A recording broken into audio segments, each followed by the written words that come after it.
Reporter breaking. R Sreelekha V K Prasanth പോരിൽ BJP സംസ്ഥാന നേതൃത്വത്തിന് കടുത്ത അതൃപ്തി. ഓഫീസ് വിവാദത്തിൽ BJP ഇടപെടില്ല. പാർട്ടിയോട് ആലോചിക്കാതെ വിവാദമുണ്ടാക്കിയത് കോർപ്പറേഷനെയും വെട്ടിലാക്കിയെന്നാണ് നേതൃത്വത്തിന്റെ വിമർശനം. വട്ടിയൂർക്കാവ് നിയമസഭാ സീറ്റ് ഓഫറിനോട് ശ്രീലേഖ പ്രതികരിക്കാത്തതിലും അതൃപ്തിയുണ്ട്. അതേസമയം MLA ഓഫീസ് ഒഴിയണമെന്ന ശ്രീലേഖയുടെ ആവശ്യം സാങ്കേതികമായി നിലനിൽക്കില്ലെന്നാണ് വിലയിരുത്തൽ. കാര്യം കൃത്യമായിട്ട് വാടകയടിച്ച് അതിന്റെ റെസിപ്റ്റ് അടക്കം ഇന്നലെ MLA ഹാജരാക്കുകയും ചെയ്തിരുന്നു. അടുത്ത മാർച്ച് മാസം വരെ MLA ഓഫീസിൽ തുടരുന്നതിന് ഒരു തടസ്സവുമില്ല. ഇതിനിടയിലാണ് ശ്രീലേഖ പോയി അനിയനോട് എന്ന മട്ടിൽ ചില കാര്യങ്ങൾ പറഞ്ഞത് എന്നാണ് മനസ്സിലാക്കുന്നത്. എന്തായാലും അത് തിരിച്ചടിയായി മാറിയിരിക്കുന്നു. BJP സംസ്ഥാന നേതൃത്വം ശ്രീലേഖയെ ഈ വിഷയത്തിൽ പിന്തുണയ്ക്കാനില്ല. ഹരിമോഹനുണ്ട് കൂടുതൽ വിവരങ്ങൾ. Harimohan, good morning once again. ശ്രീലേഖയെ അനാവശ്യമായൊരു വിവാദം ഉണ്ടാക്കുകയായിരുന്നു.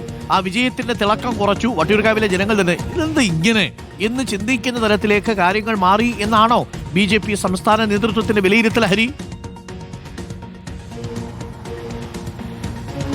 അരുൺ, ഈ ഒരു വിഷയം മാത്രമല്ല, ഈ കഴിഞ്ഞ ദിവസങ്ങളിലൊക്കെ നടന്നിട്ടുള്ള വിഷയങ്ങൾ അതെല്ലാം തന്നെ ശ്രീലേഖ വലിയ രീതിയിൽ സംസ്ഥാന നേതൃത്വത്തെ വെട്ടിലാക്കി എന്ന് തന്നെയുള്ള വിലയിരുത്തലിലേക്ക് തന്നെ പാർട്ടി എത്തുകയാണ്.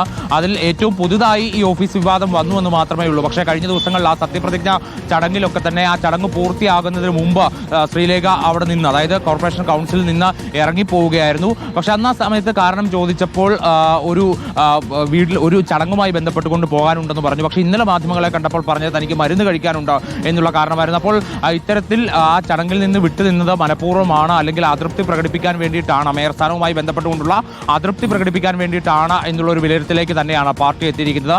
അതുപോലെ തന്നെയാണ് ഇപ്പോൾ ഏറ്റവും ഒടുവിൽ ഉണ്ടായിരിക്കുന്ന വിവാദം. അത് പാർട്ടിയുമായി കൂടിയാലോചന നടത്തിയിരുന്നെങ്കിൽ ഒരുപക്ഷെ പാർട്ടിക്ക് ആ സമയത്ത് പിന്തുണയ്ക്കാനോ അല്ലെങ്കിൽ അതുമായി ബന്ധപ്പെട്ട കോർപ്പറേഷന്റെ നടപടികളിലേക്ക് കടക്കാനോ ഒക്കെ തന്നെ സാധിക്കുമായിരുന്നു. പക്ഷെ അതുണ്ടായില്ല. ശ്രീലേഖ തന്നെ നേരിട്ട് വി കെ പ്രശാന്തിനെ വിളിക്കുന്നു. പിന്നീട് ശ്രീലേഖ നേരിട്ട് കൗൺസിലർ ഓഫീസിൽ ചെല്ലുന്നു. അവിടെ വെച്ച് മാധ്യമങ്ങളെ കാണുന്നു. പക്ഷേ വാടക ചീട്ടും വാടക അടച്ചതിന്റെ രസീതും അടക്കം നിലവിൽ കയ്യിലുള്ളപ്പോൾ അത്തരമൊരു വിവാദം ഉണ്ടാക്കേണ്ടതിന്റെ ആവശ്യകതയില്ലായിരുന്നു. അത് കോർപ്പറേഷനുമായി ഇക്കാര്യമൊക്കെ സംസാരിച്ചിരുന്നെങ്കിൽ ഈ കാര്യത്തിൽ ഒരു ധാരണ, വ്യക്തതയൊക്കെ തന്നെ നേരത്തെ ഉണ്ടാകുമായിരുന്നു.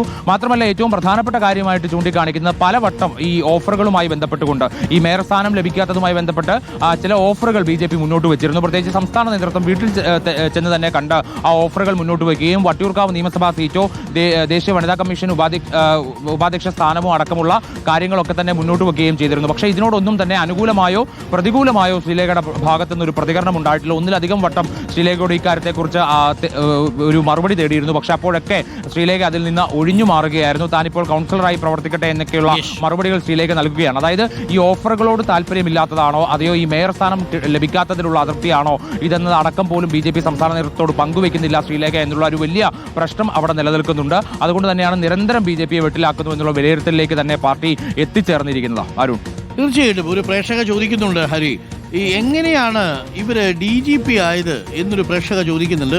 DGP ആവാൻ ഇതിന്റെ ആവശ്യമൊന്നുമില്ലല്ലോ, പരീക്ഷ എഴുതിയപ്പോൾ. പ്രിയപ്പെട്ടവരെ, ഇതൊരു IPS ധൃതിയായിപ്പോയി, ഒരു IPS തമാശയായിട്ട് കണ്ടാൽ മതി എന്നാണ് പറയുന്നത്. പക്ഷേ ശ്രീലേഖയുടെ കാര്യത്തിൽ വ്യാപകമായ വിമർശനം ഉയർന്നിട്ടുണ്ട് കേട്ടു. കാരണം ആ ജയിച്ചതിൻ്റെ ഒരു ഗ്രേസ് ഉണ്ടല്ലോ, അത് നഷ്ടപ്പെടുത്തി കളഞ്ഞു എന്നുള്ളതാണ്. എന്തിനു വേണ്ടിയാണോ എന്തോ ഇങ്ങനെ ഒരു ധൃതി പിടിച്ചത്? പെട്ടെന്ന് നമ്മളൊക്കെ ഞെട്ടിപ്പോയി.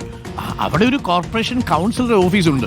ഈ കൗൺസിലർ ഓഫീസ് എന്ന് പറഞ്ഞാൽ എന്താ? ഇന്നലെ സോഷ്യൽ മീഡിയയിൽ ഒരു സുഹൃത്ത് എഴുതി കണ്ടു, കൗൺസിലറുടെ അടുത്ത് പരാതി പറയാൻ വരുന്ന ആളുകളെ, നമ്മൾ സാധാരണ DGP അടുത്ത് പരാതി പറയാൻ വരുന്ന ആളുകളെ അല്ല, വളരെ സാധാരണക്കാരായ താഴെത്തട്ടിലുള്ള മനുഷ്യരാണ്.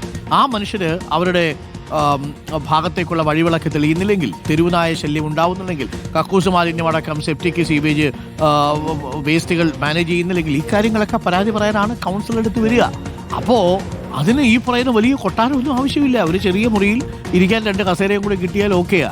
പിന്നെ മാത്രമല്ല, വാർഡ് കൗൺസിലർ ഇരുന്ന് പ്രവർത്തിക്കേണ്ടത് ഓഫീസിലല്ലല്ലോ, ജനങ്ങൾക്കിടയിലല്ലേ. അതല്ലേ അതിൻ്റെ ന്യായം. പക്ഷേ എന്തുകൊണ്ടോ അങ്ങനൊരു തെറ്റിദ്ധാരണ വന്നു. അതെന്തായാലും തൽക്കാലത്തേക്ക് ആ പ്രശ്നം അവസാനിച്ചു എന്നാണ് മനസ്സിലാക്കുന്നത്.